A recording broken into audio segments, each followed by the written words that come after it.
anyone who's ever opened Reason and used Subtractor probably has a good idea of how an oscillator works. You'll notice on the Andromeda from Alesis we have 2 oscillators. Keep in mind there are 16 voices, so you get 32 VCOs total. A VCO is a voltage-controlled oscillator. So let's go in and see how we can use these to create gigantic pads, whether you're an ambient house head, into trance, or just really want to make a really big sweeping pad.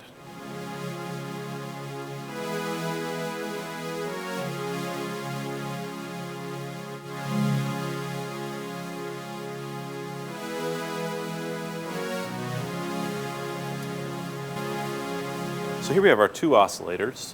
For each voice, there are 2 oscillators. So you have 16 voices, meaning there would be 32 separate oscillators when you count in, if you're using all 16 voices, of course. You'll see here I have my semitone control. Semitone is a coarse tuning that changes the VCO's frequency, the VCO being the voltage control oscillator. I'll sweep this real quick to show you the effect this has.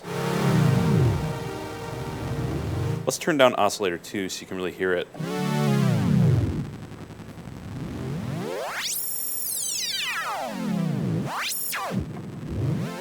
And bring up oscillator 2 and put down oscillator 1.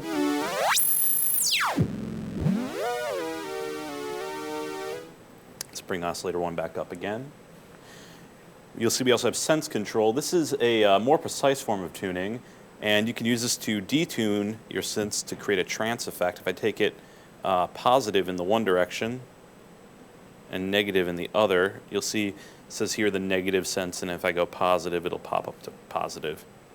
But I'll go negative here, and you'll notice it also gives you your exact frequency of your tuning, so you can be very, very precise about this and see exactly where it is. See here we're in the middle, so like for C, there it's just telling me what A4 equals, so it says A4 equals 415, so if I tone it down, see they're both out of tune here. I can bring them back to kind of match each other.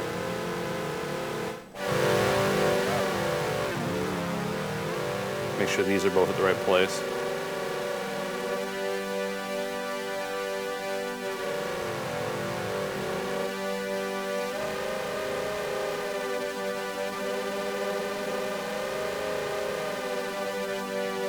What you're hearing a little bit of there is you're actually hearing the LFO come in. So let me turn off all my modulation so we can kind of hear what that sounds like. Turn down my mod wheel. So what's happening here, if we take it up a little bit in each direction, is you're just getting a really big sound.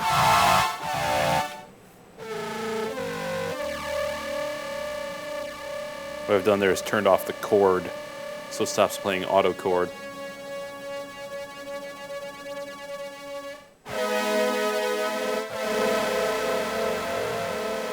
Fine tuning is a finer form of control. One turn on a fine tune knob is 1/10 of a cent. The cent being one movement of here that you'll see here, it's -1 right now. Then we're at 0. So 1/10 of that would be the adjustment in fine tuning. This allows you to get really precise with how you detune everything. So you can hear it kind of going out of tune there.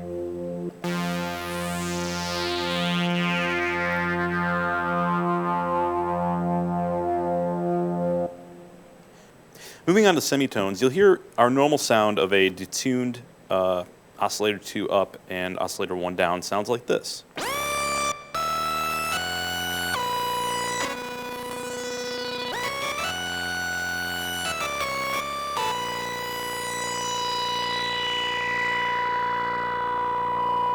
A very extreme, almost C-grade horror budget movie sound going on there. But what I can do if I hit hard sync is this locks the phase relationship of oscillator 2 to oscillator 1. Check this out. Now if I take oscillator 1 up,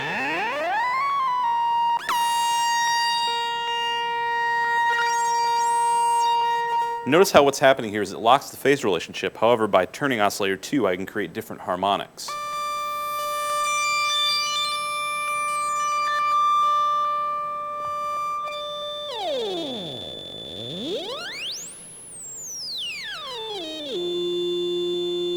Now what soft synth does is it locks the phase relationship of oscillator 2's harmonics.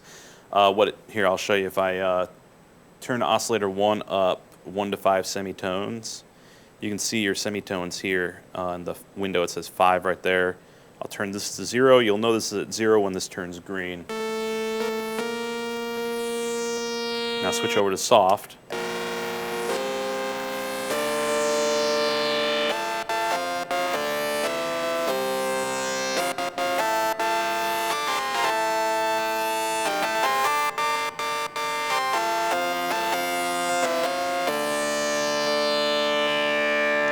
Now let's put it back to normal to see what it would normally sound like.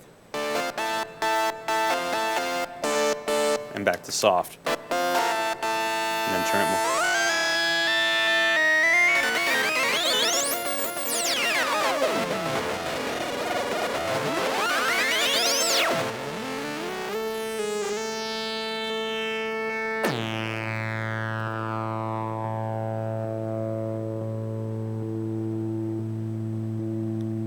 Now PWM is your pulse width modulation. We have 2 pulse controls for each of these. Let's turn that on real quick.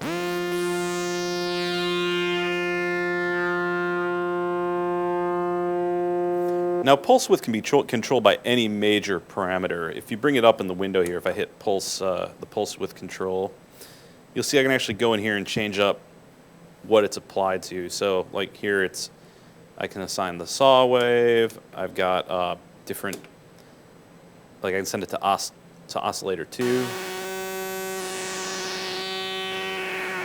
And then I can modify it over here. And you can see it, the waveform actually changed here. Turn this on.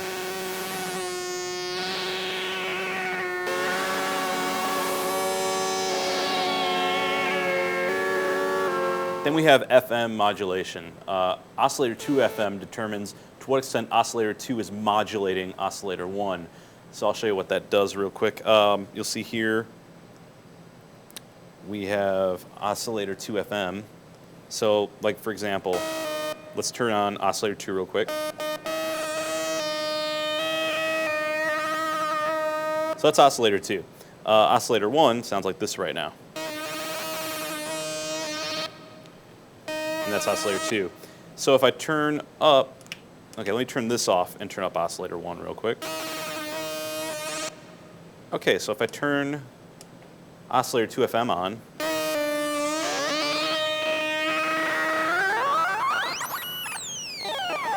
so even if I turn down oscillator 2, I should be able to get some result from doing this. So if I turn it off and then turn this down, nothing really crazy happening.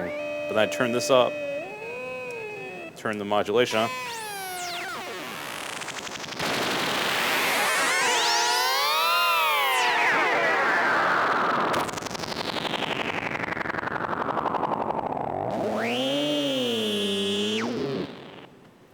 Well, that's a pretty basic overview of how to use the oscillators on the Andromeda. I hope I didn't confuse you too much. I've only started using this thing a week ago, so for me it's all based off of past synth experience, but again, with a little bit of trial and error, you can really get in there and learn the programming. I'm sure in the next week or so, I'll really get into the LCD panel and really know how to do some more complicated programming. But for now, you're watching GearWire.com, and stay tuned for more of my multi-part series on the Alesis Andromeda.